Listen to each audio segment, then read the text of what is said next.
Hello friends, कैसे हैं आप सब। वेलकम टू माय चैनल सोली स्वास्थ्य। दोस्तों, आज का हमारा टॉपिक है समर्पण कैसा हो, समर्पण क्यों किया जाए और समर्पण किसके लिए हो। सबसे पहले तो हमें ये समझना होगा कि समर्पण है क्या। फ्रेंड्स, समर्पण का अर्थ है कि स्वयं को किसी के लिए समर्पित कर देना। समर्पण एक ऐसा भाव है जिसका अर्थ है स्वयं प्लस अर्पण। समर्पण खुद को किसी के चरणों में अर्पित कर देना, खुद को किसी की शरण में अर्पित कर देना। समर्पण वो ही कर सकता है जिसके अंदर समर्पण के लिए पात्रता हो। कैसी पात्रता? ऐसी पात्रता कि समर्पण में पहला जो शब्द है वो स्वयं आता है। पहला शब्द स्वयं है, तो पहले स्वयं को समझना पड़ेगा। पहले स्वयं को ही पहचानना पड़ेगा। स्वयं को समझना, स्वयं को पहचानना, खुद के अस्तित्व को समझना ही समर्पण का पहला चरण है, फर्स्ट स्टेप है समर्पण का। फ्रेंड्स, जैसे एक आप बात बताइए कि जैसे आप किसी को कोई चीज़ दान करते हैं तो सबसे पहले उस वस्तु को क्या करते हैं, उस चीज़ का जिसका दान करते हैं, अन्न, फल, भोजन या गौदान, किसी भी चीज़ का दान करते हैं। मान लिया कन्यादान भी हमारी परंपरा में आता है, हिंदू परंपरा में। किसी भी चीज़ का जब हम दान करते हैं तो उसका हम शोधन करते हैं, उसका शुद्धिकरण करते हैं, है ना। उसको साफ़ करते हैं, उसको इस लायक बनाते हैं कि हम देने वाले के लायक हो वो, है ना। और दान किसको करते? किसी भी ब्राह्मण को, पूजनीय को, किसी भी आदरणीय सम्मानित व्यक्ति को हम उसको दान करते हैं और पूरे विधि विधान के साथ दान किया जाता है। तो ये बताइए, जब हम स्वयं का दान या स्वयं का अर्पण किसी को करते हैं तो हम ये क्यों नहीं सोचते हैं स्वयं को, खुद को अर्पित करने से पहले स्वयं का शुद्धिकरण, स्वयं का शोधन नहीं करना चाहिए क्या? बिल्कुल करना चाहिए, है ना। स्वयं को इस लायक बनाना कि हम किसी के लिए अर्पण हो सके, यही समर्पण का पहला स्टेप है और यही इसी का मतलब है पात्रता, खुद के अंदर पात्रता लाना। हम कितनी आसानी से बोल देते हैं कि हमने खुद को समर्पित किया। तो ये बताइए कि इतना बहुमूल्य जीवन, स्वयं का, खुद की ज़िंदगी जो हमको भगवान ने दी, खुद की सांसें, स्वयं का अस्तित्व,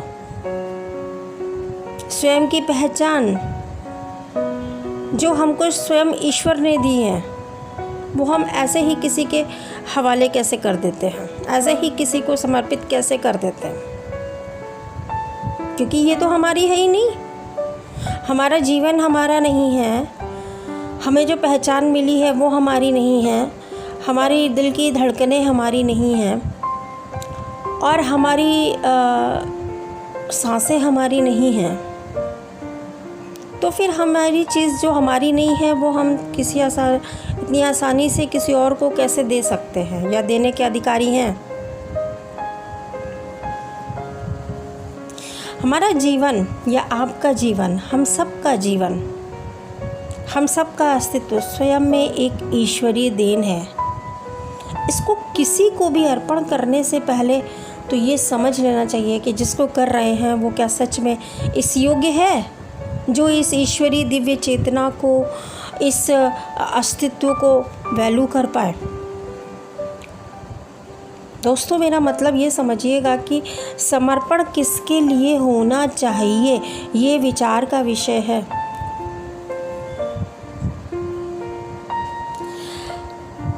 समर्पण ऐसे व्यक्ति के प्रति हो जो हर मायने में हमसे ऊंचा हो, हमसे आदरणीय हो, पूजनीय हो। समर्पण हमेशा ऐसे कर्म के प्रति होना चाहिए जो आपकी तरह ही या हम सब की तरह ही ऊंचे उद्देश्य और पूजनीय उद्देश्य से जुड़ा हो। समर्पण हमेशा ऐसे उद्देश्यों के प्रति होना चाहिए जो वास्तव में आपकी ही तरह या हम सब की तरह हमसे ऊंचा हो या हमसे हमारी तरह ही दिव्य अस्तित्व का हो। समर्पण हमेशा ऐसे गुरु के प्रति होना चाहिए जो वास्तव में ईश्वर से पहले पूजे जाने योग्य हो। मेरी बात समझिए, कभी आपने ये देखा कि कोई नदी किसी नाले में विलीन हुई हो? कभी आपने ये देखा कि कोई सागर किसी नदी में जाकर मिला हो? कभी आपने ये सुना कि कोई महासागर आया और हमारे गली के नाले में आके समा गया?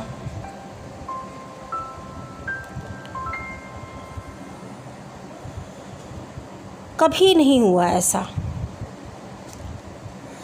तो आप ये समझिए कि समर्पण किसके लिए होना चाहिए, ये हमें प्रकृति बता रही है। हमारे पास हमारी यूनिवर्स, हमारी मदर नेचर, हमारे गॉड, अगर आप ईश्वर में विश्वास करते हैं तो ठीक है, वरना नेचर तो सब देखते हैं ना, नेचर के साथ तो सब रहते हैं। नेचर ने हमको अपने हर शंका का समाधान दे रखा है। कभी भी नेचर का ये रूल नहीं रहा है। समर्पण हमेशा अपने से ऊंचे वालों में, अपने से बेहतर वालों को किया जाता है, खुद का समर्पण। और समर्पण हमेशा खुद के अस्तित्व को बढ़ाने के लिए किया जाता है। दोस्तों, जिस तरीके से एक नाला जो होता है वो नदी में मिलकर नदी बन जाता है, जिस तरीके से एक नदी सागर में मिलके सागर बन जाती है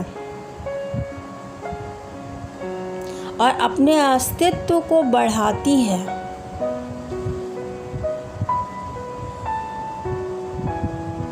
मुझे लगता है कि आप सब समझ गए होंगे कि समर्पण का असली अर्थ क्या है। अपने अस्तित्व को बढ़ाने, अपने उद्देश्य को और ऊंचा और महान और दिव्य ईश्वरी बनाने के लिए या लोक कल्याण के लिए जो समर्पण किया जाता है, सच्चे अर्थों में वही समर्पण है। जिस तरीके से एक स्त्री है, वो एक कन्या, स्त्री मीन्स जो एक कन्या है, वो अपने पति के घर विवाह होके आती है और वो कितनी आसानी से सारे अपने पति के सब रिश्तों को कैसे अपना लेती है। उसके सारे रिश्तों को स्वयं में अपने से ज़्यादा, जहाँ वो जन्मी, जिस घर में वो जन्मी, जिस घर में उसने आधा जीवन व्यतीत किया, उससे ज़्यादा वो अपने पति के रिश्तों को, अपने ससुराल के रिश्तों को अपना बना लेती है। वो समर्पण उसका,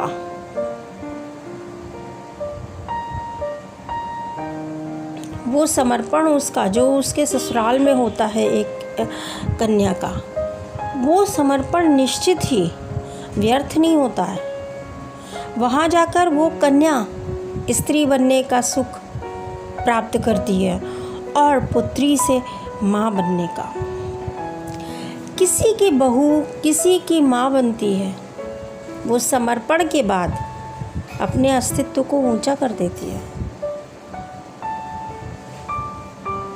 उसका अस्तित्व समर्पण के बाद बढ़ जाता है उसकी सुंदरता पहले से अधिक बढ़ जाती है।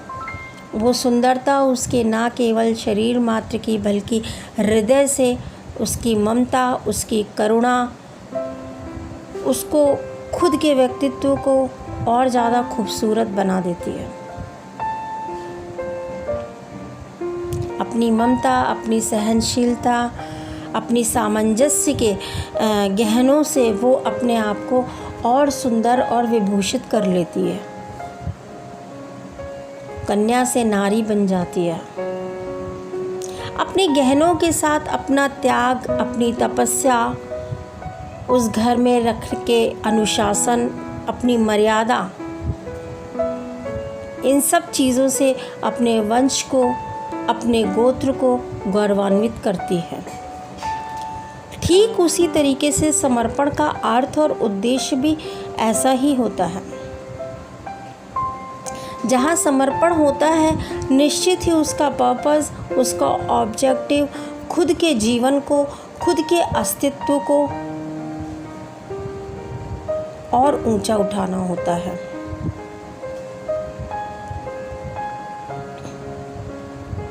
और जिसको किया जाए समर्पण, जिसको किया जाए उसको गर्व का अनुभव कराना।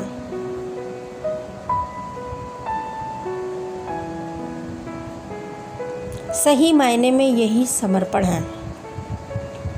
और दोस्तों, एक चेतावनी और मैं देना चाहती हूँ कि समर्पण के नाम पर या समर्पण का अर्थ कभी भी खुद के अस्तित्व को ख़त्म करना नहीं होता है।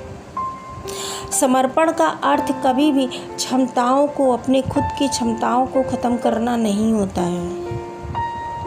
कभी भी समर्पण का अर्थ अपनी प्रतिभाओं को ख़त्म करना नहीं होता है।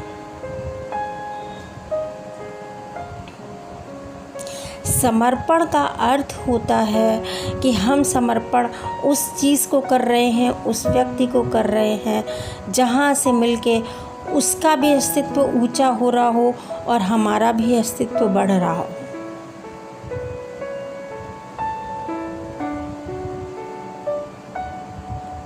अपनी क्षमताओं को, अपनी प्रतिभाओं को, अपने अस्तित्व को अंत कर देने के नाम समर्पण नहीं है, क्योंकि ये हमारे दिव्य जीवन का उद्देश्य ही है स्वयं की आत्मा का उत्थान करना, स्वयं की आत्मा का उत्थान करना, स्वयं की आत्मा को ऊंचा उठाना। हमारे जीवन का यही उद्देश्य है। तो जब भी समर्पण किया जाए, अपने इस उद्देश्य को साथ में रख के किया जाए, तो वो हमारे उद्देश्य को पूरा करने में और आसान और सरल तरीका बन जाएगा, सरल रास्ता बन जाएगा। Thanks for watching. Please like, share, subscribe my channel. Love you all. Thank you.